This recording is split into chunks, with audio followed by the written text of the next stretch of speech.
Yan. Di ba? Kaya yan, yung nangyayari, di ba? Marami yung nagreklamo mga babayan natin. Dahil sa blood control ko, no? Ating gobyerno ngayon. Ang galing ni... Yun. Isang magandang umaga sa inyo natin lahat. At ating mga kababayan dyan na palagi nanonood na nakasubscribe sa ating YouTube channel. Marahil hindi nyo pa ako kilala, yung mga bago at nanonood ngayon. Ako po si Calcio TV, ang inyong lihitimong taga salita dito sa ating nangyayari sa ating issue sa bansang Pilipinas. Siyempre, yung mga nakasubscribe sa akin noon at mga bagong subscribe, nagdagan na po sila, no? Paki-subscribe po at laging pindutin ang notification bell para like at pong updated sa ating mga bagong ilalabas na reaction videos dito sa ating YouTube channel. Alright, siyempre, bago tayo magsimula, alam mo na, ito na naman, isang mainit na issue ang ating pag-uusapan, no? About sa nangyayari. Ito ay about sa flood control na sinasabi nila na kung saan na napunta ang perang ginastos. Siyempre, abangan, huwag kang alis, diyan ka lang ha. Tutuloy pa tayo.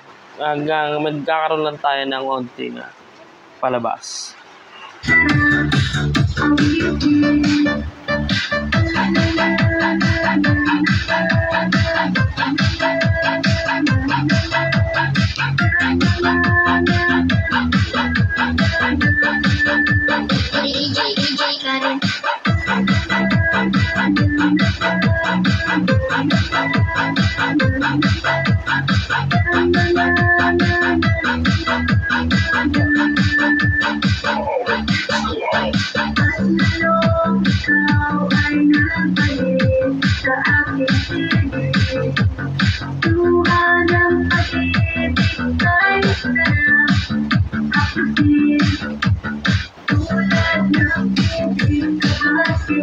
Haha.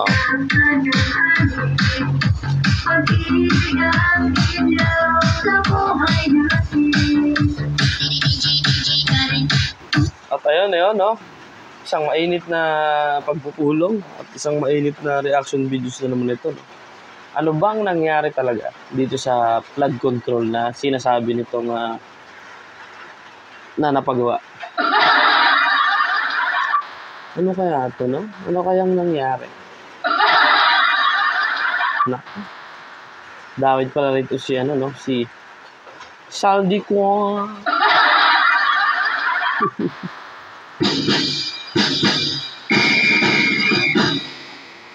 Saldi ko. Sisimulan na natin ang pag-load sa yung video, ha? Malalaman natin kaya na to kay Saldi ko, no? Shoutout sa mga kababayan natin dyan na laging nanonood sa ating reaction videos sa ating YouTube channel, no? Huwag niyo pong kalimutang i-share ang ating video para lagi po tayong updated sa mga ilalabas natin mga video. Nako, ayun na naman tayo. Ito na naman.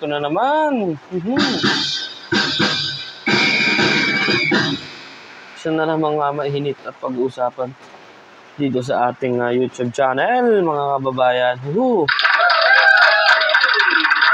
Right, ito. Nako, ito. Pakinggan natin to kung anong mayroon din, no? Kung anong magandang balita bang ating masasagap? Magandang balita ba o nakakaasar? Ano man ang gawing mong tago, lalabas pa rin kung ano ang totoo. Hindi nga raw maramdaman at lalong hindi makita ng maraming taga-Bicol ang pinagmamalaking flood control project ng Ako Bicol Party List Representative na si Zaldico na tumataging-ting na mahigit sa 9 billion pesos na ngayon dumaan ang Bagyong Christine sa kanilang lugar. Halos hindi raw nila mapakinabangan. Ayan na, nagsalita na si Zaldico. Flood control is not enough. Kasi wala namang flood control yata na nasimulan. Hindi nailabas lang ang mahiwagang kwarta lumabas ng mahiwagang kwarta pero walang flood control. Inanod ang mga gamit. Lumubog ang mga bahay. Nagsibagsakan ang mga puno. At halos lumangoy ang maraming residente sa Bicol Region ng dahil sa malawakang pagbaha na nararanasan ng kanilang rehiyon. May Grabe. mga tao rin na hanggang ngayon ay hindi nakakatanggap ng rescue o pagsakip mula mismo sa ilang mga local government unit at sila-sila na lamang ang nagbigayan at nagtulungan sa napakadilubyong pangyayari sa kanilang lugar. Halos hindi rin makapaniwala ang maraming nakapanood ng trending video na tila akala nila isang movie lamang mapapanood ang mga gintong eksena. Ngunit na-capture ng isang netizen ang lalaking Diba? Kita nyo, no? Grabe yung kapit niya, no? Grabe. Sobra yung pagkapit na rin sa, sa... Nakikita nyo ba? Sobra yung pagkapit niya, no? Pero grabe, hindi siya bumitaw, no? Parang gusto kong nang bumitaw kasi ang tagal ng rescue. Wala tulala yung eh. Diba? Walang order eh. Ba't ganun? Dapat ready. Hindi yung late na yung kapit na lamang sa puno para hindi tangayin ng rumaragasang tubig baha. Ito lamang ang ilan sa mga buhay na patotoo na dapat singilin ng maraming taga-Bicol ang kanilang mga politicians na hanggang ngayon ay tila hindi raw nila nararamdaman at ang kanilang pinagmamalaking proyekto tulad ng flood control project ay hindi nila napapakinabangan. Ayon mismo sa well-known international scholar na si Seth Rogando Sasson, hindi na raw siya magtataka kung bakit binabaha ang lugar ng Bicol dahil sa laki ba naman raw ng budget ng nasabing proyekto na mayroong 9. Ayun nga, sa sobrang laki ng budget, bumaha na. Bumaha na yung bulsa. May mga bagong sasakyan na naman to. May mga bagong lupain na naman to na pagawa siguro. Mga bagong binuksan na naman to, tapos i-secret lang nila. Talagang digital lang ng karma. Huwag kayong mag-alala, mga kababayan. Ha? Magkakaroon ng solusyon yan. Lahat ng mga hinaing natin. Yung mga na yan, panaylabas ng mga kwarta at sinasabi nga, paggawa ng mga flood control na sinasabi, pag di nila na solusyon yan, alam nyo na mangyayari dyan. 6 billion pesos fund noong 2023. Mukhang ang lahat lang ng ito ay purong panaginip. Kung totoo ang mga proyektong ito, di sana'y hindi raw lumubog sa baha ang lugar ng Bicol. Kaya kahit hindi mga taga-Bicol ay galit na sa mga nasa gobyerno lalo't na sa mga politicians ng Bicol Region dahil hanggang ngayon ay hindi nila maipaliwanag kung saan raw ba napunta ang budget para sa flood control na umabot sa 9 billion pesos. Ayon pa sa ilang komento ng netizens online, ganito ang sakuna na dapat pinaghahandaan ng mga senador at congressman. Kaso parang nakalimutan na nila ito. Wala nang pinag-usapan, puro Duterte. Kaya mag-isip kayo kung tama na ba ang pinagagagawa. Kaya nga, puro Duterte na lang yung ini-issue. Di ba? Pero yung parating na bagyo hindi nila pagandaan. Di ba? Ba't ganun? Hindi nila, Kasi, ba't puro ba kasi Duterte binabanatan? Yun bang meron dun? Ha? Inaano ba kayo kasi? Naku, sinasabi ko sa inyo, sampalin kita. Ha? Wala kasi ibang masilip tong mga punyeta na to, kundi itong mga Duterte, di ba? Imbis yung pag-unlad o yung pagganda ng bayan natin na itupad, panay ito silip sa mga Duterte. Ano bang meron? Ayaw nyo ba nang ginawa nila sa Pilipinas na ang ganda-ganda naman ng naging resulta, di ba? Kasi bigla, maganda na yung resulta. Ngayon, uupuan ng mga hindi naman na wala namang alam din sa Kasi ito si Kuting, wala namang alam. Di ba? Pilit niyang inahabol itong agila na alam naman niyang nasa rurok, nasa taas. Ano ka ba, Kuting? Hindi mo kaya abutin yan. Di ba? Kaya yan, yung nangyayari, di ba? Maraming nagreklamo mga babayan natin. Dahil sa blood control ko, no? Ating gobyerno ngayon, ang galing ni Lord. Fact-checking siya sa mga lugar ng crocodile sa government. Pinararamdam na ng Panginoon kay Zaldico na ito na ang time na ibalik niya ang pera ng mga taong bayan. Nako, saldi ko. Diba? Magsalita ka na ngayon. Idawit mo na kung sino gusto mo idawit dyan. Kung saan mo napunta na yung pera na yan. Ito mga luklo ka na magbubang sa mga tao. Pero wala namang talagang nagagawa. Wag niyo akong kalimutan, ha? Di ba? Talaga hindi ka na makakalimutan dahil sa pinagagawa niyo. Imbis para sa flood control, saan na napunta yung pera? Hindi mga kababayan natin nagsasuffer. Paano na naman yan, after all? Di ba? Another life na naman, another buhay na naman gagawin nila para nakasurvive na naman after niyang baha na yan. Yan nga, hindi pa nga tumitigil. O, di ba? May parating na naman na bagyo. So, dapat yung ginawa na ang flood control na sinasabi na yan, hindi sana nasolusyon na yung bawat problema, di ba? Hindi na sana umabot yung nakita niyo dyan sa video na yan. Yung lalaki nakahawak, yung mga tao sila na nag-produce, pagtulungan sila dun sa lugar nila para walang yung local government unit, syempre naiintindihan naman natin yan, mga nasa baba rin yan ang local government. So itong taas dapat nagpapadala sila ng rescue agad dyan. Minsan nag-expect kasi sila minsan, di ba, nandun kasi minsan may mga bagyong mahina, may bagyo malakas ang sabi pero mahina, expect nila wala yan. Pero dapat always prepared para oras na dumating, magawa ng paraan, magawa ng solusyon. Diba? Pulgar ni Sasrugad de Sasog na taong 2023 ay 9.6 billion pesos ang budget sa Bicol Region para sa proyektong flood control. Ngunit mas malala pa pala ang total amount nito magmula nang maupo si President Marcos bilang Pangulo.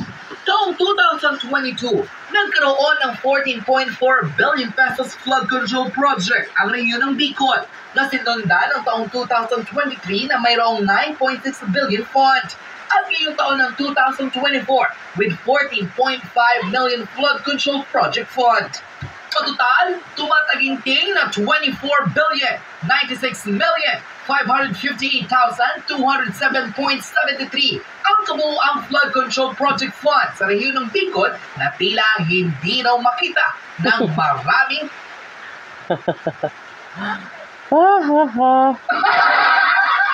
Ngayon, ipaliwanag mo ngayon yan, Saldi ko. BBM, saan napunta ngayon yan? Saan napunta yan? Kung napaghati-hatian ng mga doggy mo yan, Ang sinasabi ko sa iyo, BBM, pag nagsalita yan si Saldi ko at nadawit kayo dyan, yung mga tuta mo, yari kayo dyan. Pagpepestahan kayo ng taong bayan, maniwala kayo. Baka sabihin mo wala ka na namang alam sa nangyari. Bigyan natin palakpak si BBM, no? Bigyan natin ng palakpak. Yan, ang galing. Ang galing na. Bicol.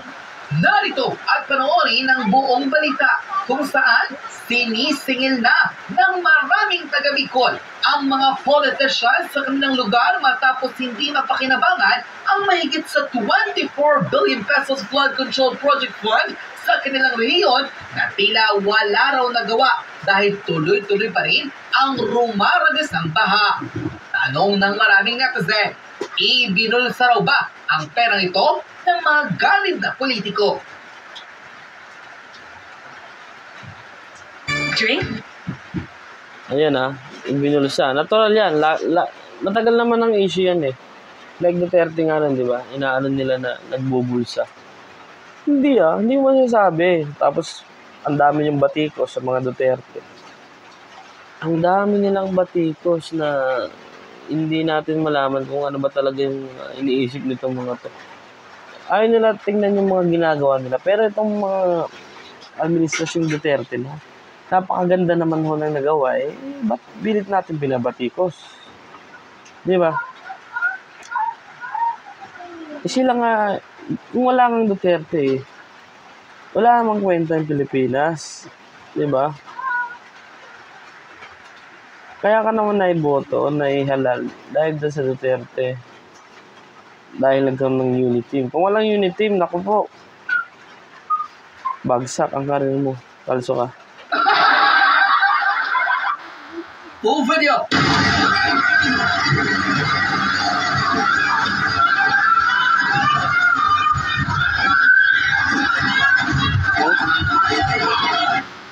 Narinig yung mga sumisigaw na, Saklolo, Saklolo. Tulong, o di ba? Humingi sila ng tulong ng Saklolo. Bakit kamo? Wala eh. Nandun na yung baha eh. Di ba? Meron pa yan, may mga ano pa, naglulutangan na doon, may mga namatay na dahil sa baha. Di ba? Nakakalungkot isipin na naglalabas sila ng pera para sa project. Pero, ang naiipit tuloy ngayon, taong bayan kasi nag-expect na yun nga, na gawa itong mga bagay na to, pero walang napatunayan. Kasi nangyari yun. Diba?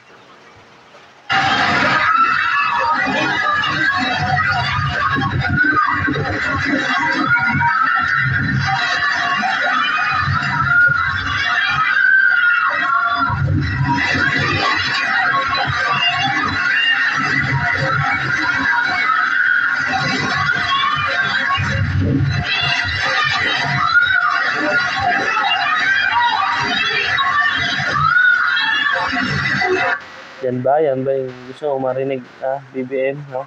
Saldi ko, ha? Yan ba yung gusto nyo marinig yung mga babae natin na grabe na ang hirap nila doon sa Bicol dahil sa baha. Pero wala kayong ginawa sa flood control na yan. Ay, nako. Narinig mo, nagsisigawan, Saklolo. Ang dami lahat sila humingi ng tulong ng Saklolo kasi wala nga Saklolo, di ba? Usually, kulang siguro sa equipment. Like yung mga ano man lang, bangka, dapat kasi pinipred mo na sila yung mga tauhan mo that time. Para, siyempre, hindi naman, kakayanin yung basta-basta yung local government, di ba? Kasi sino lang ba nagtatrabaho sa local government? May mga pamilya din yan. Paano kung isa rin sa pamilya nila? Nandun din, siyempre, walang duty yan. Hindi duty yan dahil isa sa sila doon. Nalulunod na rin. Pinasok na rin yung bahay tubig. Ay, nako. Hindi pa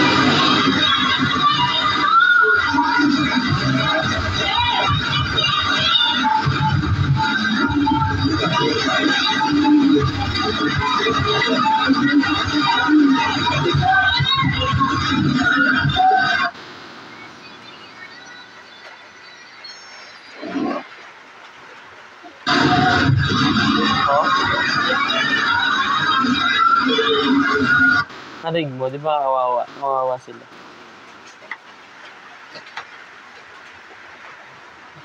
Kaya after nyan, tandaan mo yan, puting, babanatan ka ng taong bayan dyan.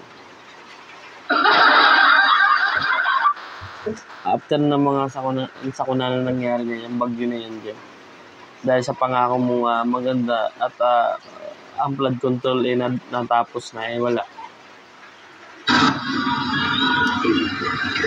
Budget ng Pilipinas ay hawak lang ng dalawang tao. Hawak lang siya ni Congressman Zaldico at ni Congressman Martin Romualdez. Yan ang katotohanan. Naku, yari na. Napagpestahan na yon. Nahati-hati na po yan, mga kababayan. No? Nahati-hati na po yung pera dyan para sa flood control na yan. Inilabas na yan at alam mo na magic na yan. Oh, grabe oh. Kita mo yung baha sa Bicol. Grabe, di ba? Grabe ang baha. Diyos ko po, Panginoon. 6 na oras na po kami dito. 6 na oras.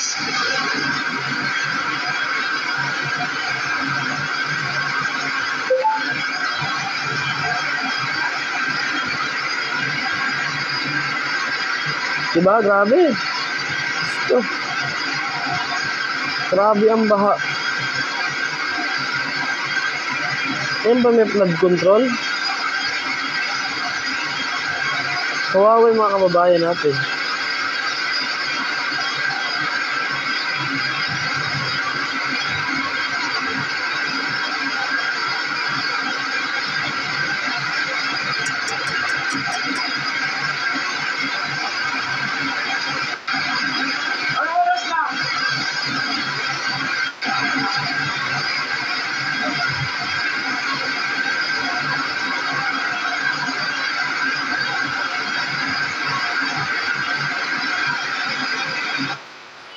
Yung may hawak ng pera ng flood control na yan. Yan nga, si Romualdez at si Saldico. Di ba? Sila lang may hawak ng budget. Pero what's happened? Do you see that? Yun yung nangyayari sa kababayan natin. Sila yung nag-suffer, kayo yung kumita. Hindi nyo naisip na may pamilya rin sila, may mga anak. Diba? Paano na lang ngayon yan? Paano na lang yung magiging solusyon dyan yan? Diba? Bibi, walang alam eh. Wala siyang alam sa nangyayari. Wala siyang alam sa mga tuta niya na yan. Diba? Naku po. Tinan nyo. Grabe, sobrang lakas ng baha na yan.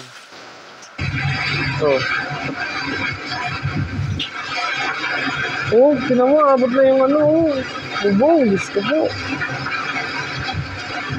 Alam. Kung matataas na bahay, talagang abutin na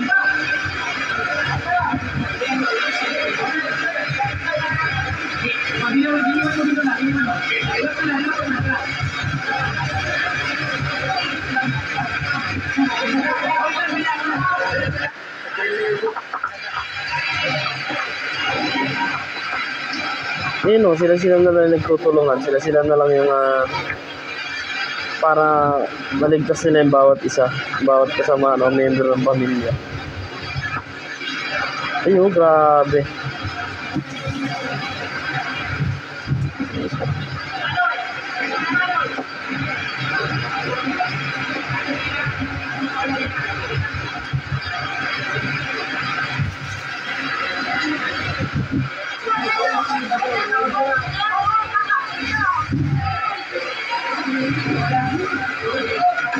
Naku po.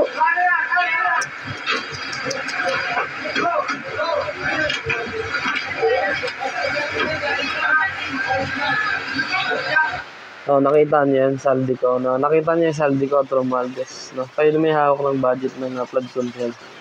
What's happened? Anong nangyari sa pera? Hindi kayo naawa dyan sa mga yan. Nakikita yung kababayan natin na ganyan.